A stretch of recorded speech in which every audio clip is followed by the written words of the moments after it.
Anyways, let me try this here. I have not played Assassin's Creed 3. I really like the music for this level and for all levels like it. I mean, this was just...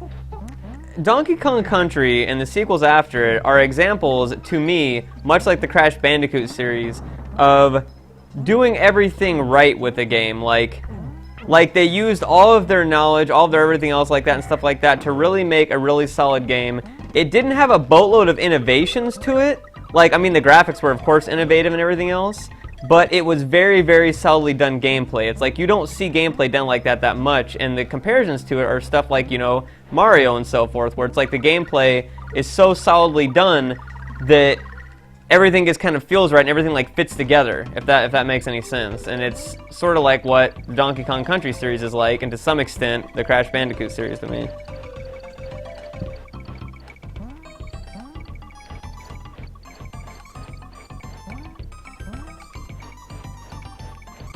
And of course, if you don't want to donate and stuff like that, don't feel bad. Like, people in the stream are like, "Oh my God, I feel bad I can't donate." It's fine. If you're watching the stream, that's enough. It's like, you know, I'm just having that there so that if people do donate, I feel bad that they're just giving money and that's it. It's like, you know, I want to have something to actually give them, you know, so. And plus, because I don't have pictures of most of this stuff. If anybody is interested in anything in particular too, I'll take a picture of it. And like I said too, if the thing you wanted isn't on the list, I will totally refund your money if somebody else already has it or something like that.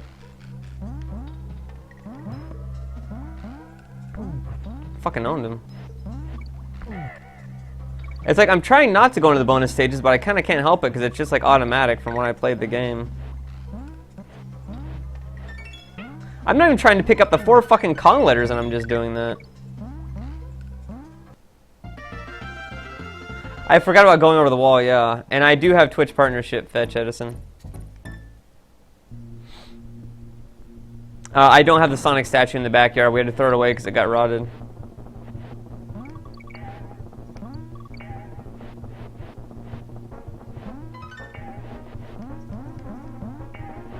Interestingly enough, the Mother 3 stream had more viewers than the Donkey Kong stream. I'm surprised at that one. I thought it'd be the total other way around. These levels are always a bitch because it's like, you can't really tell where you're going to jump off or when you need to. Of all things, I get 3 swordfish icons in the middle of a mine level.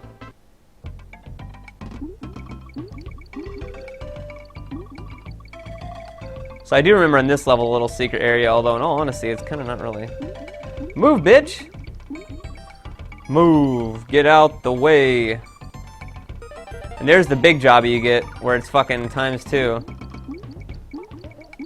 Oh, I'm an idiot. You're supposed to get that at last because it multiplies whatever you have by ×2. Fuck my life. Fuck my life. With a goddamn knife. Shove it up my ass and then it just won't feel all that right.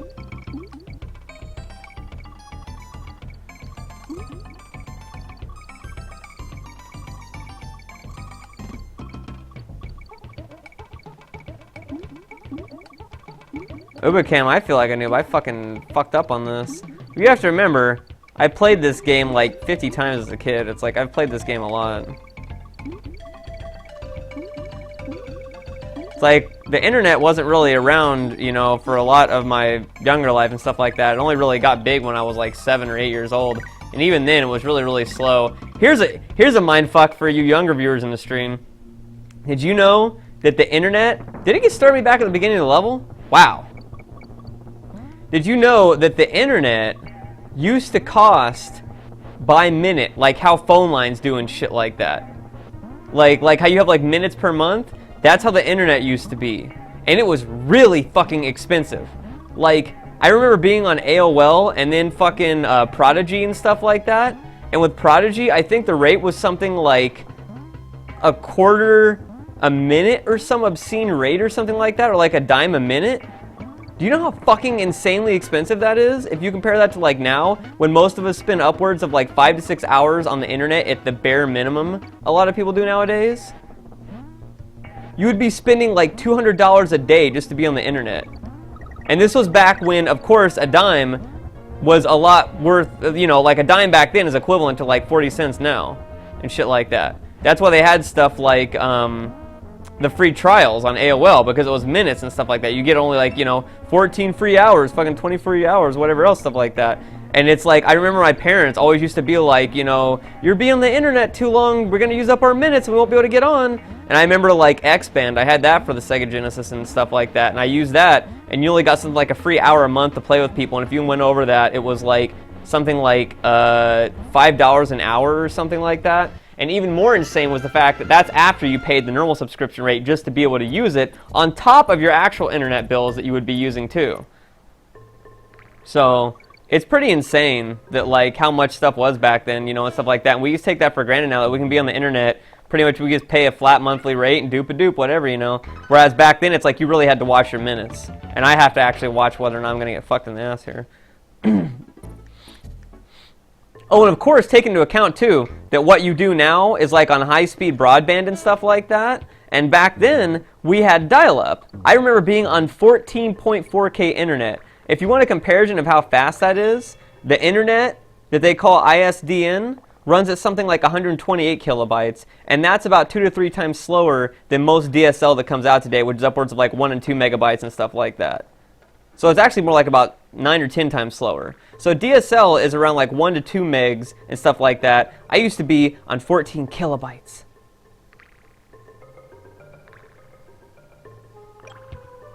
So imagine how long it took to fucking load something. I remember I had all these like discs, like A drive discs, for those of you that remember those, and even B drive discs. I actually had a computer with B drives and stuff like that. B drive discs that fucking would be full of a bunch of sound files from the internet, something around like 100 kilobyte sound file, because they didn't really have good compression back then, of a guy just saying like, you know, fucking boot to the head, or whatever else, or something like that. I remember that sound file I had, or like a quick clip from Seinfeld or something like that, would take upwards of 15 to 20 minutes to download that single fucking clip.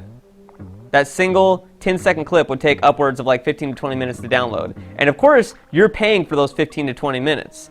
And of course, since it's AOL and so forth, you don't actually have some sort of like, you know, address bar you can type in to search shit. There's only certain websites that are governed by AOL and only allowed by AOL. You can't just go and make your website whenever you want. Like when Angel Fire came out, Angel Fire was fucking insane that you could go and make your own website and it'd be on the internet.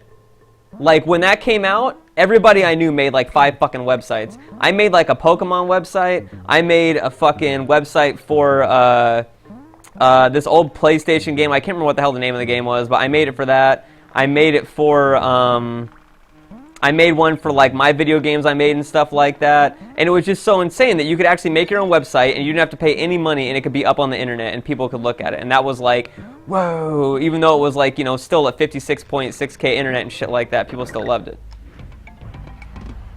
And so it's like, it's just pretty insane to think that nowadays you can go and like whip up a website however you want, put it wherever you want, fucking 1-2 megabyte internet, shit like that, flat rate for internet, fuck it. I honestly don't know if those websites are still up. I honestly cannot fucking remember at all. Like, I mean, they might be. I don't even know what you'd even look for on them, because it's not like I had an actual username back then. I actually used to use my full username on the internet up until I was about up until I was about 9 or 10 years old in most places. Because remember, I didn't have any idea that I was going to be, you know, like E-famous with Rock Band and all that stuff. And this was back during the era, you know, of course, like around 1994, 1995, when the idea of internet fame and being well known on the internet and people looking up your stuff was just unheard of. Like, nobody ever thought that there would ever be a time where you would need to, like, hide your personal identification on the internet and stuff like that, because it was basically just seen as, like, a toy. It was seen as, like, you know, just something fun to do, like, oh, hey, Mom, I'm playing fucking, you know, some game with friends online, doop-a-doop, and I'm talking on this cool thing called a forum. It's like nobody ever really thought that. Why the fuck is this so goddamn tough to time? What the fuck? There. I remember upgrading to broadband and being like, damn, this is fast. Oh, I remember the hotlines you would call when you got stuck in a game, too. I remember that. Now, granted, I didn't really use much of those hotlines, because you know what I did? I fucking died. That's what I did. what I use for those is I actually would go and buy video game magazines, or even more often, I would go to the grocery store and I would get magazines of Tips and Tricks magazine. For those of you that remember that magazine, is that even still out? Tips and Tricks magazine. I would get that, and I would bring these little note cards, you know, like the little 4x3 note cards, whatever the fuck. And I would get those, and I would go and look at the back of the Tips and Tricks magazine with all the codes, and I'd write them all down by hand. I still have those cards. There's literally probably like 400 of them with like thousands of game codes on them all over the place. And I still have all those fuckers. And I would use those whenever I go to the arcade. I remember going to the arcade and playing Killer Instinct 2 and fucking seeing, there would be like a code to get Idol unlocked on it, and I would get the code and I would put it on the note card and I'd stick it in the top for people to play.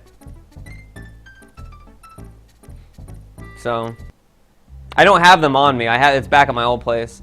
But like I said, you know, it's like that's how you had to get by before the internet. It's like you didn't have that fucking choice of that shit. You had to actually, you know, like memorize the codes or look it up or whatever else. It's just there's so much today that we do that's that we take for granted because it's so easy to fucking get stuff like information and so forth. Oh, that's what I need to do, Turb. I forgot. I need to land on that. There we go.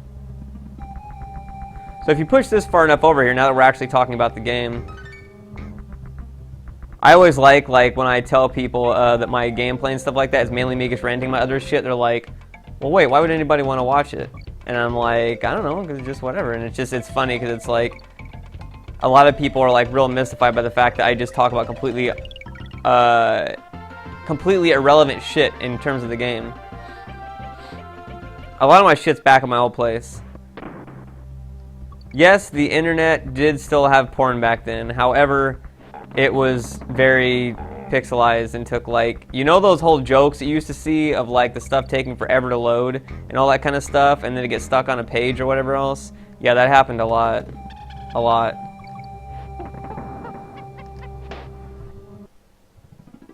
Wow. I don't think it's possible to fail any more than that.